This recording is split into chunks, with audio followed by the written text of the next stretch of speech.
जय हिंद प्यारे बच्चों, सुप्रभात सभी को। बीटीसी प्रथम सेमेस्टर के द्वितीय प्रश्न पत्र जिसका नाम है शिक्षण अधिगम के सिद्धांत, सन 2016 का पेपर है जो आप लोगों के सामने रखने जा रहा हूं और इसको हम लोग हल करेंगे, देखेंगे कि इसका राइट आंसर क्या है। ठीक, इसमें पहला प्रश्न है, शिक्षण पुनर्वलन की आकस्मिकताओं का क्रम है, यह परिभाषा किसने दिया है?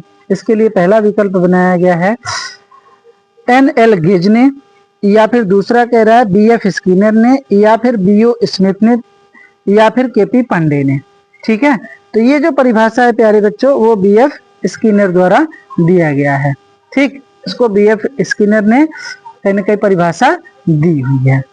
दूसरा जो प्रश्न है प्यारे बच्चों वो प्रश्न है, शिक्षण का मूलभूत सिद्धांत है क्रियाशीलता का सिद्धांत, अन्वेषण का सिद्धांत, या आगमन विधि का सिद्धांत, या फिर उपरोक्त सभी। तो ये तीनों जो सिद्धांत है वो शिक्षण का मूलभूत सिद्धांत है, तो ये इसका राइट आंसर हो जाएगा उपरोक्त सभी। ठीक, शिक्षण का सर्वाधिक महत्वपूर्ण उद्देश्य है, इसके लिए पहला विकल्प कह रहा है कि बालक का स्वास्थ्य ठीक रखना। ठीक बात है, ये उद्देश्य है, बालक अगर स्वस्थ रहेगा तो अच्छे ढंग से सीख सकता है। उपयोगी ज्ञान प्रदान कर सर्वांगीण विकास करना। ठीक है, हाँ, क्योंकि सर्वांगीण जब विकास की बात की जाती है तो बच्चे के शारीरिक, मानसिक, बौद्धिक, सामाजिक, भाषाई सब विकास की बात की जाती है। ये भी विकास ज्यादा अच्छा है पहले इसकी अपेक्षा।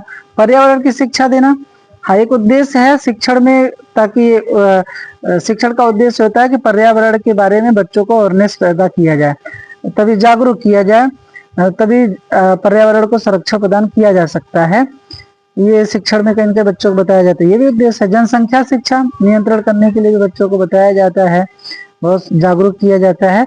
लेकिन इसमें जो सर्वाधिक महत्वपूर्ण है प्यारे बच्चों वो है उपयोगी ज्ञान प्रदान कर सर्वांगीण विकास करना। तो राइट आंसर हो जाएगा दूसरा, तीसरे का दूसरा। अब उसके पश्चात देखते हैं हम लोग, व्यक्तिगत संप्रेषण का उद्देश्य है, छात्रों में व्यक्तिगत भिन्नताएं होती हैं। ठीक है, हाँ, तो व्यक्तिगत भिन्नताएं होती हैं तो व्यक्तिगत संप्रेषण व्यक्तिगत इसीलिए व्यक्तिगत रूप से उनको सिखाया बताया जाता है। बालकों की विशिष्ट योग्यताओं और व्यक्तित्व का विकास होता है। हाँ, जो है व्यक्तिगत संप्रेषण का जो उद्देश्य है, बालक की विशिष्ट योग्यताओं और व्यक्तित्व का विकास इसमें किया जाता है। साधारण बालकों के लिए व्यक्तिगत शिक्षण आवश्यक है?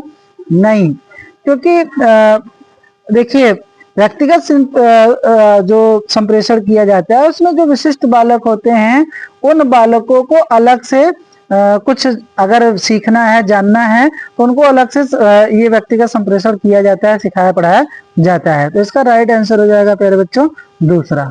ठीक, अब हम लोग आगे बढ़ेंगे और देखेंगे पांचवें प्रश्न को। ठीक, तो जो पांचवा प्रश्न है प्यारे बच्चों वो है पूर्ण से अंश की ओर शिक्षण सूत्र आधारित है। देखिए, पूर्ण से अंश की ओर जो है वो गेस्टाल्टवादियों मनोवैज्ञानिकों ने दिया था, जिसको सूज का सिद्धांत जाना जाता है, जो चिंपैंजी पे किया गया था। चिंपैंजी को एक बंद कमरे में रखा गया था और ऊपर केला लटकाया गया था। वो संपूर्ण रूप से पहले सबको देखता है, फिर उसके बाद जो है अंश को जोड़ जोड़ करके वो एक छड़ी और एक छड़ी की सहायता से कह सकते हैं उसको प्राप्त कर लेता है, अचानक से उसके सूझ विकसित होती है। तो ये जो है पूर्ण से अंश का जो शिक्षण सूत्र आधारित है वो गेस्टाल्ट मनोविज्ञान पर आधारित है। ठीक, आगे बढ़ेंगे। छठवां प्रश्न है, बचाव निदान का उच्चतम स्तर है, ये कथन किसने कहा है?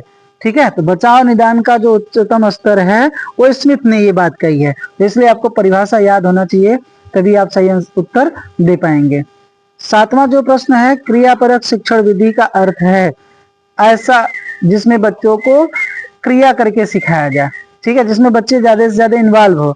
शिक्षण के द्वारा सिखाना, शिक्षक जब सिखाता है तो बच्चे क्या होते हैं, मौन होकर के सीखते हैं।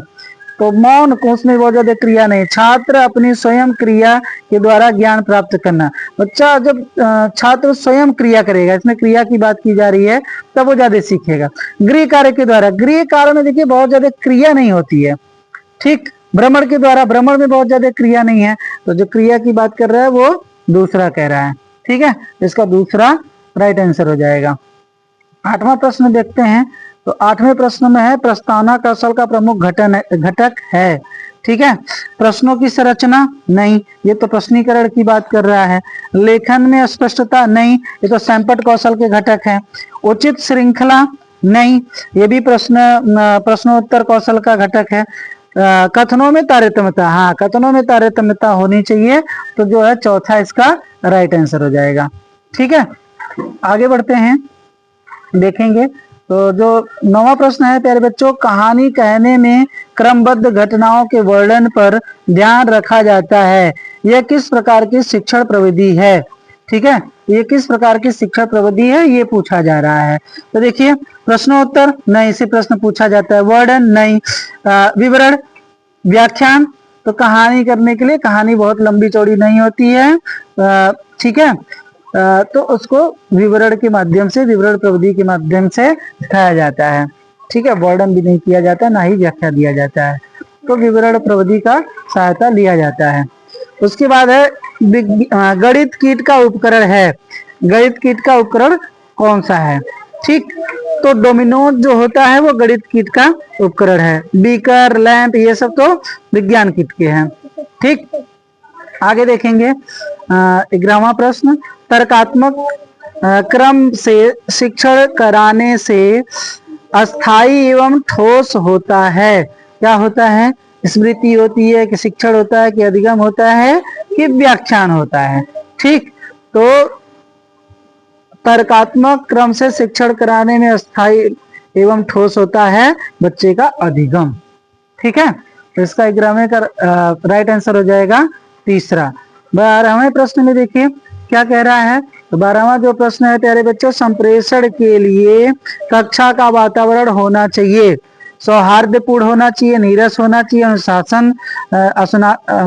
अनुशासनात्मक होना चाहिए, प्रकाशपूर्ण होना चाहिए। ठीक है, तो सौहार्दपूर्ण होना चाहिए।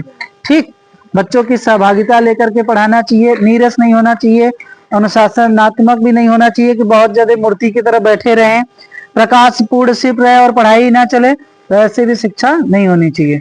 ठीक है,